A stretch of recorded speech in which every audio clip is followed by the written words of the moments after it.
ஒரு கப் ஜவ்வரிசி ஊற வச்சு எடுத்துருக்கிறேன். பாருங்கள் இந்த அளவுக்கு ஊறி இருக்கணும். 4லேருந்து 5 மணி நேரம் ஊற வச்சு எடுத்துக்கணும். ஒரு கப் ஜவ்வரிசிக்கு நான் 1 கப்பு அரிசி மாவு 1.5 கப்பு அரிசி மாவு ஊற்றுறேன்.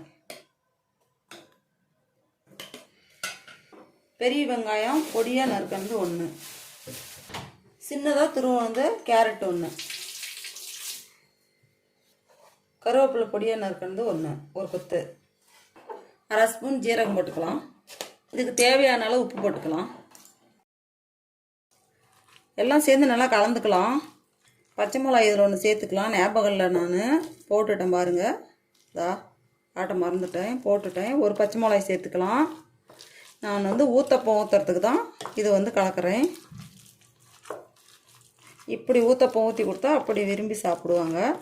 டேஸ்ட்டாகவும் இருக்கும். இது நல்லா அப்படி கலந்து எடுத்துக்கணும். பாருங்கள், எல்லாம் நல்லா கலந்து எடுத்துக்கலாம். இப்போ ஒரு கைப்பிடி கொத்தமல்லி அதையும் சேர்த்து நல்லா கலந்துக்கலாம்.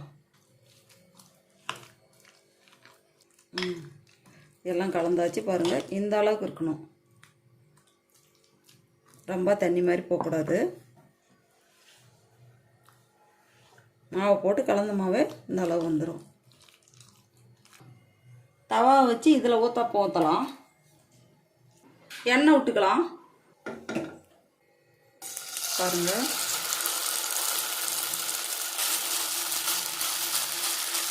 இப்போ நாம் இது ஒரு 2 நிமிஷம் அப்படியே மூடி வைக்கலாம், வேகட்டும்.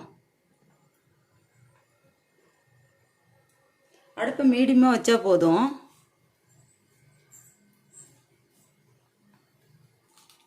பாருங்கள், இப்போ வெந்துருச்சான்னு பார்க்கலாம். வெந்துருச்சு. இப்போ நம்ம திருப்பி விட்டுறலாம்.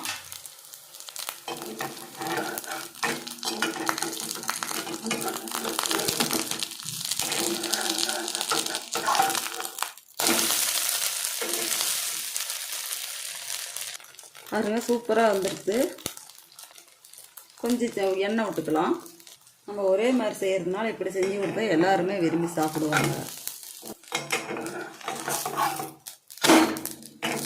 பாருங்க, அப்படியே 2 தரம் அப்படி கிளி போட்டு ப்ரௌன் கலர் வர மாதிரி விட்டு எடுத்துக்கலாம். ஊத்தப்பம் ரெடி ஆயிடுச்சு, எடுத்துடலாம். பாருங்கள், ஜவ்வரிசி ஊத்தப்பம் ரெடி ஆயிடுச்சு. இது போல் நீங்களும் ஒரு முறை வீட்டில் செஞ்சு பாருங்கள்.